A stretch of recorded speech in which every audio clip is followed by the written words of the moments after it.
Jadi dynamic tu apa? Apa beza dynamic dengan static yang anda semua dah belajar sebelum ni kan?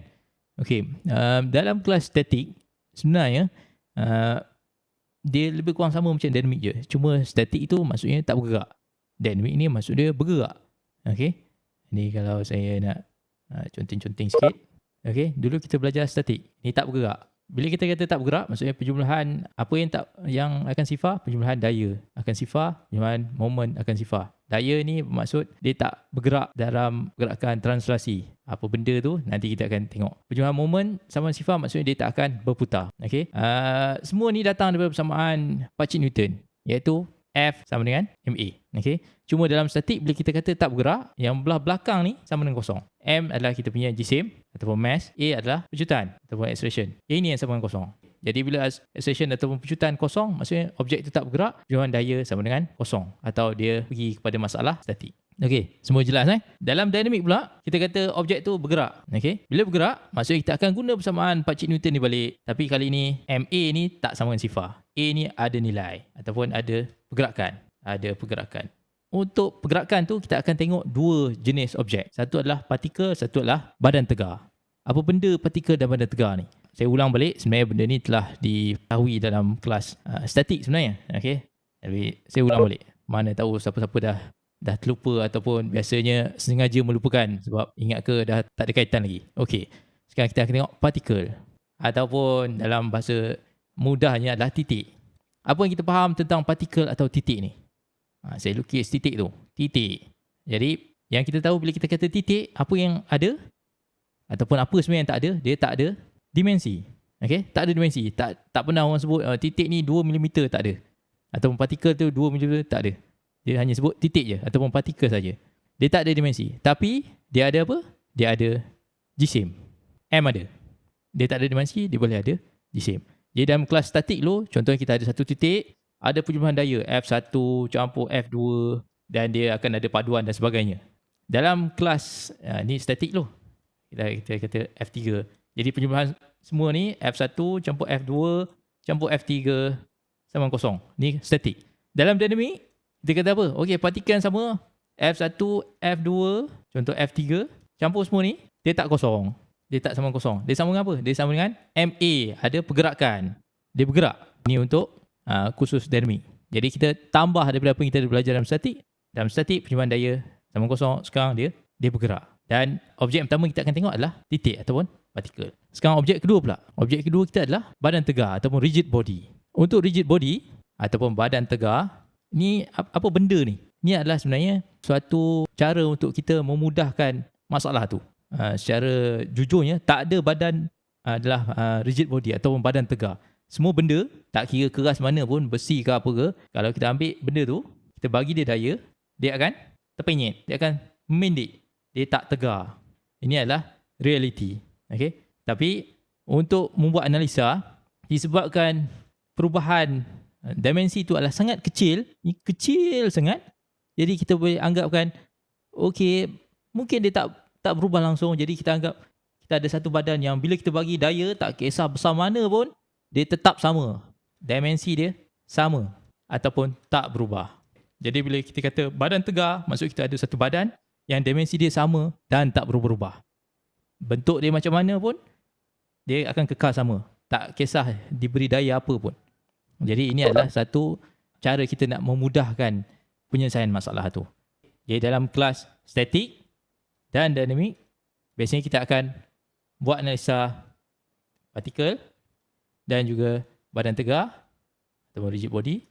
Ini adalah suatu cara kita untuk memudahkan masalah tersebut. Nanti selepas anda lepas statik dynamic ni, akan masuk kelas mechanics of solid. Dalam kelas ni, sekarang kita akan pergi kat sini pula. Objek tu bila diberi daya, sekarang dia boleh berubah bentuk. Bukan lagi tak berubah bentuk. Ya, untuk kelas dynamic, kita hanya merujuk pada partikel dan juga rigid body. Okay, titik dan juga badan yang tak berubah bentuk. Jadi badan ni mempunyai dimensi yang sama dan dia juga ada jisim M. Jadi itu yang berlaku kat sini. Jadi kita akan tengok partikel dan juga rigid body. Dalam dynamic kita akan ada dua analisa. Analisa pertama kita panggil kinematics. Analisa kedua kita panggil kinetics. Jadi apa yang kita tahu tentang kinetics ni? Asalnya kita pernah dengar nama-nama ni, cuma tak berapa jelas apa benda tu kan. Kinematics ni hanya merujuk pada pergerakan. Kinetik merujuk pada pergerakan dan daya yang menyebabkan pergerakan tersebut. Biasanya kita akan mulakan dengan kinematic study. Lepas kita dah faham pergerakan, baru kita tengok macam mana pergerakan tu dihasilkan oleh daya. Dan seterusnya, bila kita kata ada pergerakan, kita nak tahu juga apa jenis pergerakan yang kita pertimbangkan tu. Pergerakan kita pertimbangkan tu ada dua jenis. Satu pergerakan rectilinear, satu pergerakan curvilinear. Rectilinear ni pergerakan apa? Secara mudahnya, pergerakan garis lurus. Apa-apa jenis pergerakan garis lurus adalah pergerakan rectilinear. Garis lurus tu bukanlah bermaksud dia mesti mendatar saja. Dia boleh mendatar, boleh menegak, boleh condong, boleh mana-mana sudut. Tak kisah. Janji dia lurus. Pergerakan garis lurus. Pergerakan kedua adalah pergerakan curvilinear. Okey, ni term yang canggih sikit, tapi sebenarnya dia hanya merujuk pada pergerakan lengkung. Objek tu sama ada partikel ataupun badan tegar bergerak dalam satu lengkung. Lengkung tu boleh jadi bulatan, boleh jadi lengkung umum macam ni. Apa-apa lengkung. Jadi kita akan mulakan analisa pergerakan kita dengan merujuk pada pergerakan garis lurus dulu. Lepas kita tengok garis lurus, baru kita akan pergi pergerakan melengkung. Ada soalan terus tanya kan kita nak tengok analisa kinematik untuk pergerakan garis lurus dahulu. Kebiasaannya bila kita nak tengok pergerakan, kita mesti ada suatu yang kita boleh guna untuk mentakrifkan pergerakan tu. Apa parameter pergerakan? Biasanya untuk pergerakan kita ada parameter seperti yang ditunjukkan ni lah. Distance ni ataupun jarak ni sebenarnya dia merujuk pada jarak yang telah dilalui oleh satu objek ataupun satu titik. Unit dia dalam meter, sentimeter, kilometer, batu, tahun cahaya. Tapi yang penting dia merujuk pada jarak yang dilalui. Dia sebenarnya adalah apa yang kita sebut sebagai kuantiti skala. Kalau siapa-siapa agak-agak lupa, kuantiti skala ni apa? Kuantiti skala ni adalah kuantiti yang hanya ada magnitude. Magnitude maksudnya kita boleh kata jarak adalah 10 km. 10 tu adalah dia punya magnitude dia. Kilometer adalah dia punya unit dia. Itu je maklumat yang kita tahu. Adik-beradik pada jarak ni adalah apa yang kita sebut sebagai sesaran ataupun displacement. Ini adalah kuantiti vektor. Sesaran displacement adalah kuantiti vektor, ada magnitude dan juga arah. Contoh kalau kita kata kucing nak ke Kota Kinabalu. Jarak dia mungkin 400 km. Itu jarak.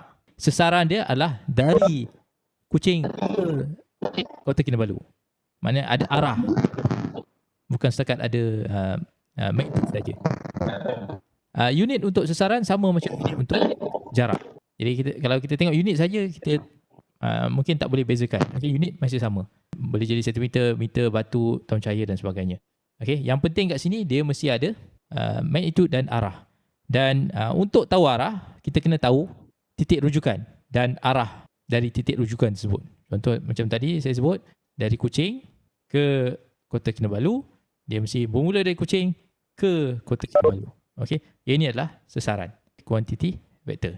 Kalau jarak, ini jarak. Biasa kita guna simbol D. Jarak, berapa panjang dia. Sesaran dia ada panjang dan dia ada juga arah ataupun sudut dari titik rujukan. Ini yang kita masukkan sebagai titik rujukan tadi. Itu sesaran. Seterusnya kita akan tengok hal laju. Yang ini kita biasa pakai juga. Contoh kalau kita bawa kereta, kita kata okey, berapa laju kereta? Bila kita kata laju merujuk pada speed ataupun kelajuan. Ini laju. Velocity ni adalah hal laju sebenarnya. Apa beza dia? Ni boleh perasan daripada perkataan ni. Ni laju. Ni hal laju. Hal laju ni sebenarnya datang daripada perkataan hala campur laju. Laju dia punya magnitude dia. Berapa besar. Okey, hala ni arah mana.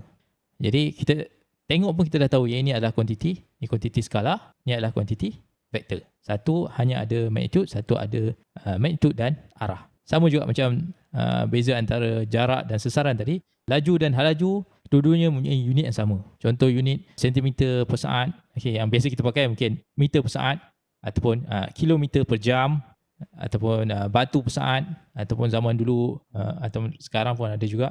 Siapa-siapa yang biasa berlayar ataupun biasa naik kapal terbang mungkin akan jumpa unit ni. Knots. Unit untuk sesaran dan jarak, contohnya kalau diberi dalam meter, Okey, ini adalah unit sesaran dan jarak. Unit untuk halaju dan laju pula, dia adalah meter yang sama tapi bahagi dengan masa. Jadi unit ini adalah unit jarak. Yang ini adalah unit jarak per masa. Jadi boleh jadi unit jarak tu meter, sini dia akan jadi jarak per masa. Seterusnya kita akan tengok lagi satu parameter untuk pergerakan, ni adalah pecutan. Jadi pecutan ni apa? Pecutan ni adalah perubahan halaju sebenarnya. Okay? Halaju apa dia? Halaju sebenarnya adalah perubahan sesaran. Pecutan adalah perubahan halaju pula. Bila kita kata perubahan ataupun kadar perubahan ni, kadar dia mesti merujuk pada masa. Cara paling senang adalah sebelum ni kita ada unit untuk sesaran meter, halaju adalah meter per saat, pecutan pula adalah unit halaju bahagikan dengan masa lagi sekali. Jadi kita akan dapat meter per saat kuasa 2. Jadi bila kita kata satu objek tu bergerak, kita tak boleh lari dari menyebut salah satu daripada parameter ni. Kita boleh kata okey, dia bergerak dengan sesaran sekian, ataupun dia bergerak dengan halaju sekian, ataupun dia mempunyai pecutan sekian. Kita kena tahu bila disebut sesaran, kita tahu unit dia mesti unit jarak, meter, kilometer, batu. Bila disebut dia mempunyai halaju, jadi unit dia mesti unit jarak per masa, meter per saat, kilometer per jam, kilometer per saat dan sebagainya. Bila kita kata objek tu bergerak dengan pecutan sekian, unit dia mesti unit halaju bagi masa, meter per saat kuasa 2, kilometer per saat kuasa 2, ataupun kilometer per jam kuasa 2 dan sebagainya.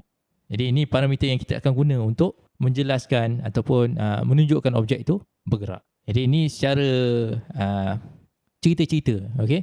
Bila kita nak buat analisa, kita tak boleh lagi dalam menulisnya dalam bentuk matematik. Kita ada sesaran. Okay? Ini kita punya sesaran. Ini sesaran. Okay? Sesaran. Dan biasa kita akan pakai simbol S. Unit dia meter ataupun kilometer, unit jarak. Okay? Dalam bentuk persamaan, dia sesarannya adalah kameran halaju terhadap masa. Kameran VDT. Ataupun kalau kita kembangkan ni, dia sama dengan sesaran titik 2 tolak sesaran titik 1. Okay? Kalau kita ada masa 1, 2. Halaju adalah perubahan sesaran terhadap masa. Ataupun unit dia adalah unit sesaran meter bagi masa. Bila kita sebut perubahan dalam matematik, dia ditulis dalam bentuk macam ni. Dia tulis dalam bentuk pembezaan sebenarnya. Jadi halaju adalah perubahan sesaran terhadap perubahan masa. Jadi perubahan sesaran bagi perubahan masa. Itu akan bagi kita halaju. Dan kita boleh tulis juga halaju tu dalam sebutan pecutan.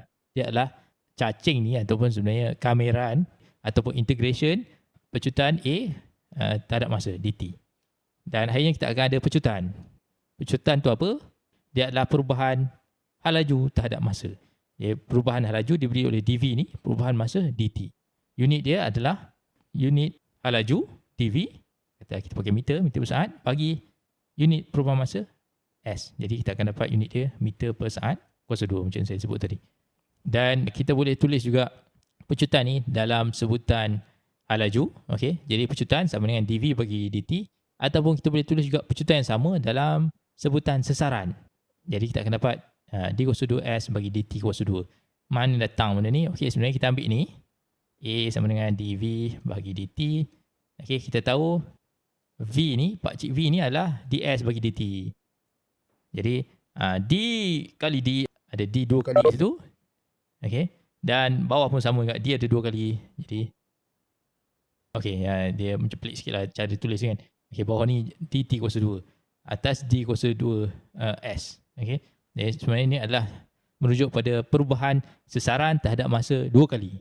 Yang ini perubahan sesaran terhadap masa sekali bagi kita halaju. Perubahan sesaran terhadap masa 2 kali akan bagi kita pecutan. Bila kita kata perubahan terhadap sesuatu, ini sebenarnya mewakili kecerunan graf. Jadi graf mana? Bila kita tengok sini S dengan T, dia adalah kecerunan graf S dan T. Jadi V ni adalah merujuk pada kecerunan graf S dan T. Kecerunan tu apa benda pula? Okey. Contoh kalau kita ada garis lurus macam tu, okay, ni paksi X dan Y, ini adalah kecerunan. Ataupun dulu kita panggil M. Kalau siapa-siapa ingat lagi persamaan garis lurus adalah Y sama dengan MX campur C. M ni lah dia punya kecerunan graf. Kecerunan graf pada contoh titik ni. Jadi V ni adalah sebenarnya kecerunan graf ST. A pula menggunakan konsep yang sama, dia adalah kecerunan graf VT. Jadi maklumat-maklumat ni ataupun persamaan ni sebenarnya boleh diterangkan dalam bentuk graf juga. Perbezaan adalah kecurunan. Kameran pula ni, kamera ni merujuk pada luas bawah graf ataupun luas bawah lengkung. Lengkung mana? Tengok sini, AT. Jadi V ni sebenarnya adalah luas bawah graf AT. Ya, jadi untuk lebih jelas, saya tunjuk slide seterusnya. Okay. Jika kita kata kita ada graf ST, kecurunan graf ST akan memberikan kita V. Dan dia bergantung pada titik mana yang kita tengok. Telah titik ni, jadi kecurunan ni ataupun berapa condong ni akan memberikan kita nilai V. Dan kalau kita perasan, condong ni berubah-ubah. Dia akan mengikut bentuk graf. Contoh kalau dekat sini, ni kecondongan dia. Jadi V di sini dan V di sini lain. V dekat sini pun lain. Kecurunan graf ni macam mana rupa dia? Dia macam tu. Sini, kecurunan ni dia ada nilai positif, negatif dan nilai kosong. Mana datang benda tu? Daripada persamaan garis lurus yang saya lukis tadi. Adalah X, Y yang kita dah belajar dulu kat sekolah. Persamaan ni adalah Y sama dengan MX campur C. C tu apa? C ni pintasan buat CY. C. M ni adalah kecurunan dia. Berapa darjah condong dia? M. Dan kalau kita tengok garis lurus ni, kita boleh gerakkan dia. Garis lurus tu boleh jadi, ni kata ni part CX, part CY. Garis lurus tu boleh jadi, saya tukar color, melintang macam ni. Jika melintang macam ni, berapa kecurunan dia? Kecurunan dia dah sifar. Dia tak ada kecurunan. Bila dia macam ni, kecurunan dia berapa? Kecurunan dia bernilai positif. Ada nilai, dia positif. Bila dia sengit macam ni pula, sekarang kecurunan dia bernilai negatif. Kenapa negatif? Sebab dia condong macam ni. Dan jika dia tegak, kecurunan dia berapa? Kecurunan dia sekarang infinity. Biasanya tak tengok lah ni. Dia hanya akan tengok keadaan di mana kecurunan dia sifar, positif dan negatif. Jadi kat sini kita tengok kecurunan ni, rujuk balik sini, okey ni kecurunan dia positif. Atau dengan kata lain, V ni apa? V ni kecurunan graf ST, jadi V ni mesti positif. V yang positif, halaju yang positif. Bila sampai kat sini pula, kalau kita tengok kecurunan dia, rujuk ke sini, kecurunan dia adalah negatif. Jadi V ni adalah V yang negatif, halaju yang negatif. Dekat sini, dekat puncak ni, okay, titik ni, kita dapati kecurunan dia sifar. Kecurunan sifar.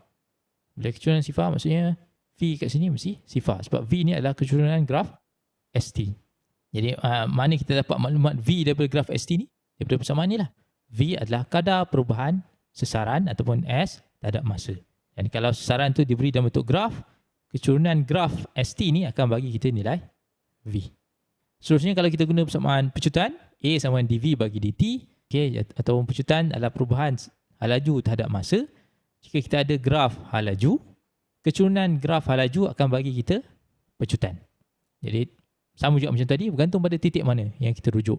Jika kat sini kita ada nilai A, sini A yang lain akan dibolehi. Sini A positif, dekat sini contohnya A yang negatif. Jika tengah-tengah sini boleh jadi A yang sifar. Kecurunan graf ni sifar, kecurunan ni memberikan kita nilai A, jadi pecutan kita adalah sifar kat situ. Seterusnya kalau kita tengok luas bawah graf pula, contoh graf VT, kita tahu luas bawah graf VT akan bagi kita nilai sesaran. Graf ni mula sebelum part sini, part akhir, selepas tak tahu kat mana, kita ada dua masa yang kita pertimbangkan, T1 dan T2. Luas bawah graf antara T1 dan T2 ni, okay, luas bawah graf VT antara T1 dan T2 akan bagi kita nilai sesaran. Okay. Dalam bentuk persamaan, sesaran adalah kameran ataupun integration persamaan V dt dari T1 ke T2, atau dengan kata lain dia sebenarnya luas bawah graf ni je. Okay, antara titik T1 ke T2. Jadi bila kita kira luas ni akan bagi kita nilai sesaran. Sama juga kalau kita ada graf A lawan T, luas bawah graf A T akan bagi kita nilai V. Kenapa? Sebab V adalah kameran ADT. Sekarang mungkin tak apa nak jelas lagi. Nanti bila kita tengok soalan, kita akan jumpa balik benda ni berulang-ulang kali. Kalau siapa-siapa agak-agak pening, saya nak bagi tahu satu benda. Banyak-banyak cerita ni yang dinamiknya sebenarnya adalah apa itu sesaran, apa itu halaju, apa itu pecutan. Ini je dinamik. Ini je sebenarnya konsep-konsep dinamik. Yang saya cerita yang lain-lain ni, graf, kameran, pembezaan apa semua ni adalah matematik. Macam mana kita nak gunakan konsep-konsep dinamik ni untuk menyelesaikan masalah, kita perlu ada pengetahuan tentang matematik. Okay? Jadi kita tak boleh lagi ada benda ni. Tapi sebenarnya yang ini bukanlah dinamik sebenarnya. Ini adalah matematik yang kita gunakan untuk menyelesaikan masalah dinamik. Okay. Boleh Ada soalan? Saya kat tu. Prof. Ya. Yang tu tadi untuk formula velocity lah. Untuk formula velocity, okey. Sekarang saya tulis balik formula apa yang ada Okey. Okey. Kita ada sesaran. Okey, simbol dia S. Okey. Ini sesaran. Sesaran ni formula yang ada adalah dia adalah kamiran VDT ataupun kalau kita ada graf V lawan masa. Okey, graf dia bentuk apa tak kisah. Luas bawah graf ni akan bagi kita sesaran. Okey. Kita ada titik T1 ke T2. Ini adalah kamiran T1, T2, V dt. Okey. Boleh Dan kalau kita tengok halaju pula V, okey. V adalah kamiran A dt. Ataupun kalau kita ada graf A lawan T, sama juga bentuk apa-apa bentuk pun tak kisah. Okey, katalah dari masa T1 ke T2, luas bawah graf ni akan bagi kita nilai V, iaitu dari T1 ke T2 kamiran A dt. Okey, ni kamiran. Ya, macam saya sebut tadi, kamiran ni menunjukkan kepada luas bawah graf. Okey, jadi kamiran ni, bila ada kamiran dia, maksud luas bawah graf. Luas bawah graf. Ataupun bawah lengkung. Okey. Lepas tu kita ada apa pula? Kita ada persamaan V sama dengan ds dt ataupun pembezaan ataupun perubahan sesaran terhadap masa. Ini mewakili apa? Ini mewakili kalau ada sebutan-sebutan D ni, dia mewakili kecerunan. Okey. Kita ada A sama dengan dv dt. Jadi kita tahu ini mewakili kecerunan. Kecerunan graf. Okey. Ataupun berapa condong graf tu. Okey, darjah kecondongan dia. Okey. Jadi kalau kita tengok kita punya graf, contoh kita tengok persamaan V dulu, okey. Graf apa ni? Graf ST. ST, sesaran lawan masa. Bentuk apa-apa bentuk tak kisah. Okey. Yang penting kecerunan graf dia bukan macam luas bawah graf. Kecerunan graf dia akan bergantung pada titik. Mana kita tengok? Contoh kalau kita tengok titik ni, ni kecerunan dia dekat sini. Okey. Okey, kecerunan dekat sini. Ni berapa? V dia berapa? Okey, dan kita tengok bila kita tengok condong ni macam ni, kita tahu V ni adalah sebenarnya negatif. Dia bergantung kepada macam graf XY yang saya sebut tadi. Okey, kalau macam tu M positif ataupun kecerunan positif. Kalau macam ni M negatif. Kalau macam ni M sama dengan kosong. Okey, jadi V sini kita tahu automatik dia adalah V yang negatif. Okey, pada titik ni. Okey, dan V ni akan berubah ikut titik. Sini lain, kata ni V1, sini dah jadi V2 dah. Sini pula V3 pula. Dia berubah-ubah ikut kat mana. Okey, sebab kecerunan graf tu berubah ikut titik mana yang kita pertimbangkan. Okey, yang kena ingat adalah V adalah kecerunan graf ST. Okey, kalau tak ingat tu tengok balik persamaan. V adalah ds bagi dt. D adalah kecerunan graf mana? ST. Okey, sama juga A ataupun pecutan adalah kecerunan graf VT. Okey, jadi kalau kita ada graf VT, okey, kita bentuk macam tu grafnya. Mana-mana titik yang kita pilih, kecerunan dia akan memberikan nilai A. Okey, katalah A1 kat situ. A2 kat sini contohnya. A2 mungkin kosong sebab kecerunan sini kosong. Okey, A1 mungkin negatif. Okey, A3 kat sini boleh jadi positif. Okey, dan sebagainya. Dia akan bergantung pada titik mana kita pilih. Okey, jadi kecerunan graf VT akan bagi kita nilai A. Okay. Boleh? Okay. Okay, boleh bro. Jelas Okay. Jelas. Okay, sekarang saya nak pergi pada kes yang khas, yang kita panggil kes pecutan mala ataupun constant acceleration. Okay, dia sebenarnya tak adalah special sangat. Okay, cumanya kita tahu dalam kes ni kita pemudahkan lagi, okay, persamaan tersebut ataupun masalah tersebut bila kita ada persamaan ataupun kita ada A yang mala, okay, A mala ataupun constant. Apa yang kita faham A mala atau constant? Okay, A mala ataupun constant. Constant ataupun tetap ataupun tak berubah. Okay, maksudnya A tu boleh jadi satu nilai yang mala, yang constant, yang tetap, yang tak berubah. Jadi A tu boleh jadi kosong, A boleh jadi negatif 3. Okay, unit A pecutan meter persamaan kuasa 2, meter persamaan kuasa 2. A boleh jadi 15 meter persamaan kuasa 2. Tak kisah apa-apa pun. Ni tak kisah. Okay, tak kisah. Okay, magnitude berapa. Yang penting apa? Yang penting dia nilai tetap. Okay, tak berubah. Itu yang penting. A mala. Okay, dan dia adalah nilai yang tetap. Okay, jadi kita kena hubungkan balik dengan apa yang kita dah tahu sebelum ni. Okay, jadi saya tulis balik persamaan yang kita dah tahu sebelum ni. Yang kita tahu apa dia? Kita tahu kita ada V adalah perubahan sesaran terhadap masa. Okay, kita tahu A adalah perubahan halaju terhadap masa. Okay, dalam bentuk kameran kita ada S sama dengan kameran V dt. Kita ada V sama dengan kameran A dt. Okay, ini persamaan yang kita ada. Persamaan umum untuk apa-apa jenis halaju, pecutan dan sesaran. Okay, tapi dalam kes ni, ini adalah kes khusus. Kes khas.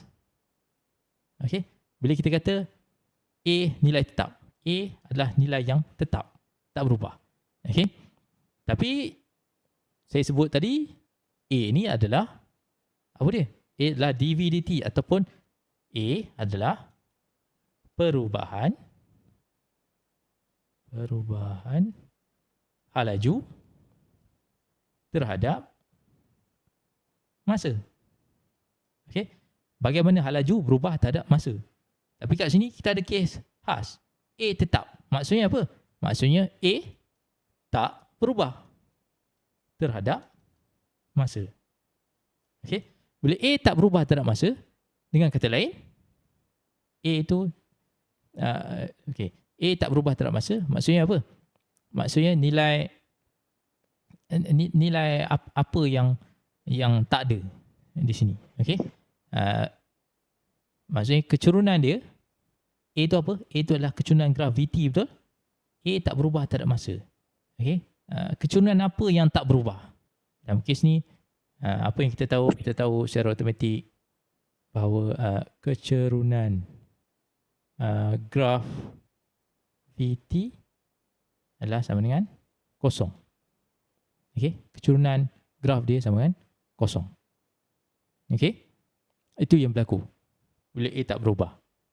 Okay, jadi kalau kita tengok graf ni, A tak berubah, dia boleh jadi apa-apa nilai. Okay, ni graf A. Okay, dia boleh jadi nilai yang positif. Okay, ni positif. Boleh jadi nilai yang sifar, boleh jadi nilai negatif. Tak ada masalah. Tapi dia mala satu nilai. Okay, dia bukan A yang mempunyai lengkung ataupun condong tak ada masa. Okay, dia mala. Mala dalam julat ni dia mala. Okay, dia boleh jadi mala pada julat ni saja. Julat yang lain dia mala juga tapi nilai lain. Tak ada masalah. Okay, bila A macam ni, okay, V kita akan bersifat macam ni. Okay, V akan bersifat macam ni. Okay, mana datang V yang macam ni? Okay, dia datang daripada persamaan V sama U campur AT. Okay, persamaan ni hanya boleh dipakai jika kita punya A mala ataupun A tetap. Kalau A tak mala, A tak tetap, ketiga-tiga persamaan ni tak boleh dipakai. Okay, kalau kita tengok dalam bentuk graf, V. Okay. V ni apa? V ni adalah kecurunan graf A. Kalau kita tengok sini, A positif. Jadi kecurunan V ni mesti positif. Okay. Bila kita kata kecurunan dia positif, dia mesti menuju macam ni. Okay. Ataupun kalau kita tengok balik kita punya porsi X, Y tadi, ini adalah kecurunan yang positif. Okay. Ini kecurunan negatif. Kecurunan negatif. Okay. Dan kita ada kecurunan sifar. Okay. Ini M0 ataupun kecurunan sifar. Okay. Jadi kalau kita tengok sini, positif. Positif. Okay. A positif. A tu apa? A kecurunan V. Jadi positif maksudnya dia mesti arah macam ni. Okay. Sini positif juga. Positif yang lebih besar daripada sini. Jadi kecurunan dia lebih positif. Okay. Kecurunan kosong, dia akan meningkat darjah positif dia tu sampai menuju kepada infinity. Okay. Jadi sini positif. Ini positif yang lebih besar. Okay. Katalah ni positif 1. Ini mungkin positif 3. Okay. Positif yang lebih besar. Sampai kat sini, A ni adalah kecurunan V. A kosong. Jadi V mesti kosong. Okay. Jadi V kosong sini. Ataupun kosong. Okay. Kecurunan ni kosong. Okay. A adalah kecurunan V kosong. Dekat sini kecurunan untuk graf V adalah negatif. Sebab apa? Sebab A dia negatif. Jadi ni negatif. Mungkin negatif 5 ke bawah. Negatif. Okay. Seterusnya kita tengok pula daripada V ni macam mana kita dapat bentuk graf S. Okay. Kita ada titik di mana graf V ni melintasi paksi T. Okay. Jadi kat sini apa yang kita ada ni? Okay. Kita tahu apa? V adalah ds dt ataupun V adalah kecurunan graf S. Okay. Jadi kalau kita tengok sini, V tu berubah dari nilai yang negatif, dia meningkat hingga nilai kosong, lepas tu positif. Okay. Nilai V. Nilai V maksudnya saya tengok pada part sini. Okay. Contoh sini adalah negatif 3 contohnya. Sampai sini kosong. Kemudian 2 contohnya. Dia akan berubah. Nilai V ni berubah dari negatif 3 ke kosong ke 2. Okay. Jadi V adalah kecurunan graf S. Jadi dia berubah daripada negatif 3, negatif. Maksudnya S tu mesti condong ni macam ni. Okay. Kenapa condong macam ni? Sebab ini adalah condong yang negatif. Okay. Berubah dari negatif, pergi ke kosong. Okay. Pergi ke kosong. Lepas tu naik ke positif. Okay. Negatif, kosong ke positif. Okay. Itu sebab kita tahu bentuk dia mesti macam ni. Okay. Dan kita ada lagi satu pintasan pada titik ni. Sama juga. Okay. Dia dari nilai yang positif, V yang positif ke kosong ke negatif.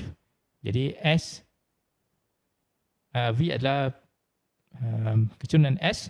Jadi bentuk graf S mestilah dari kecurunan yang positif, kecurunan positif, okey, ni kecurunan positif menuju ke kosong, kemudian kecurunan negatif. Jadi bentuk macam ni. Okey. Jadi bila kita ada lengkung yang macam ni, okey, di mana kita ada satu titik yang ada titik minimum ataupun maksimum macam ni, okey. Titik ni menunjukkan perubahan arah pergerakan. Okey.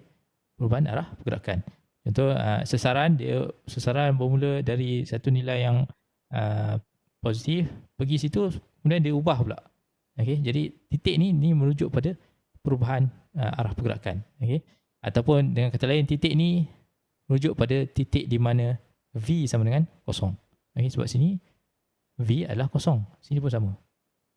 V sama dengan kosong. Okey. Jadi bila V sama kosong, dia menunjukkan ada perubahan pergerakan. Okey. Nak senang faham, contoh kalau kita bawa kereta. Kita bawa kereta, contoh ni jalan. Okey, ni pembahagi jalan. Kita bawa kereta, kita nak buat U-turn. Okey, ni kita punya kereta. Kita bawa dengan laju tertentu, nak U-turn. Okey. Bila kita nak U-turn, apa yang berlaku? Sampai kat sini, kita kena hal laju, contoh hal laju kita adalah pada arah ni, arah ni. Jadi hal laju kita katalah dari 50 km sejam, sampai sini dia mesti kosong. Okey, hal laju kosong. Baru kita boleh patah balik ke sini. Okey. Jadi titik di mana hal laju sama kosong ni adalah titik di mana berlaku perubahan arah. Okey. Jadi dalam bentuk graf dia rupa dia macam ni. Okey. Ya, hal laju kosong, sesaran akan jadi ada titik minimum maksimum. Okay. Jadi kita tahu kita ada beberapa keadaan yang melibatkan hal laju kosong. Salah satunya adalah titik di mana arah berubah. Hal laju juga kosong bila objek tu mula nak bergerak. Okay, suatu objek bila tak bergerak, hal laju dia kosong. Bila dia mula nak bergerak, dia bermula daripada hal laju kosong. Dan hal laju akan kosong juga bila objek tu berhenti bergerak. Okay, logik lah. Masa mula nak bergerak, hal laju kosong, berhenti bergerak, hal laju kosong. Bila nak berubah arah pun, hal laju mesti kosong. Okay, so secara umumnya kita tahu persamaan hal laju sama dengan V sama dengan ds dt, ataupun kita susun semula ds sama dengan v dt, kami akan v dt, ini akan dapat S2 tolak S1 sama dengan v dt ataupun luas bawah graf. Okey, kita tahu juga A sama dengan dv dt. Okey, dv sama dengan A dt. Kita boleh buat benda yang sama. dv sama dengan kameran A dt. Ini akan jadi V2 tolak V1 sama dengan kameran A dt. Okey, untuk kes A malar ataupun tetap, jadi apa yang kita ada? Kita ada V2 tolak V1 sama dengan kameran A dt. Jadi bila A tu malar ataupun tetap, dia jadi macam satu nombor. Jadi dia boleh dikeluarkan daripada kameran ni, di kameran dt saja. Okey, jadi di sini kita akan dapat A, kameran dt akan bagi kita nilai t. Jadi kita ada V2 tolak V1 sama dengan AT. V1 ni kita sebut juga sebagai hal laju awalan. Jadi kita boleh tulis V2 sebagai V tolak U sama dengan AT. Okey, ini persamaan yang pertama. Okey, seterusnya apa kita ada? Kita ada juga persamaan ini. Okey, S2 tolak S1 sama dengan kameran V dt. Okey, jadi kalau kita gantikan sebutan V ni, okey, di sini kita boleh tulis V sama dengan U campur AT. Okey, kita gantikan yang ini masuk dalam sini. Jadi apa yang kita ada? Kita akan ada S2 tolak S1 sama dengan kameran V dt. V adalah U campur AT, U campur AT. Okey, kameran dt. Kami kan sebutan dalam ni, kita akan dapat UT campur AT kuasa 2 bagi 2. Okay, kita ada ni. Kita akan dapat persamaan yang kedua tu lah. Okay, S2 tolak S1 sama dengan UT campur setengah AT kuasa 2. Okay, ni persamaan kedua untuk pecutan malar. Okay, seterusnya persamaan ketiga. Persamaan yang ini, okay, macam mana dapat tu? Dia menggunakan kedua-dua persamaan ni juga. Okay, pusing-pusing je sebenarnya. Okay, apa yang kita ada? Kita ada yang ni, V sama U campur AT. Okay, kalau kita kuasa 2 kan, U campur AT kali U campur AT. Jadi apa yang kita ada? U kuasa 2. Lepas tu UAT campur UAT jadi 2 UAT. Lepas tu AT kali AT dapat A kuasa 2 T kuasa 2. Ini kita boleh susun semula U kuasa 2 campur 2A UT campur A T kuasa 2 per 2. Seterusnya kita boleh tulis ni sebagai U kuasa 2 campur 2A yang dalam kurungan ni dia sebenarnya adalah pakcik ni, UT campur AT kuasa 2 per 2 ataupun setengah AT kuasa 2. Ini adalah sama dengan S2 tolak S1. Jadi kita akan dapat persamaan kedua, V kuasa 2 sama dengan U kuasa 2 campur 2A S2 tolak S1. Ini adalah persamaan yang ketiga. Okey, persamaan yang ini. Okay, S1 tu boleh juga tulis sebagai S0 ataupun sesaran awal. Tu cara kita dapatkan persamaan tu lah. Untuk rumus ataupun teori dinamik sebenarnya dah habis. Okey, itu je konsep yang terlibat. Dia yang tak habis-habisnya adalah apa soalan yang boleh ditanya. Disebabkan macam saya sebut tadi, static dynamic ni dia senang sebab dia adalah berasaskan konsep. Okey, bila kita faham konsep, sepatutnya kita boleh guna konsep tu untuk selesaikan apa-apa saja masalah yang menggunakan konsep tersebut.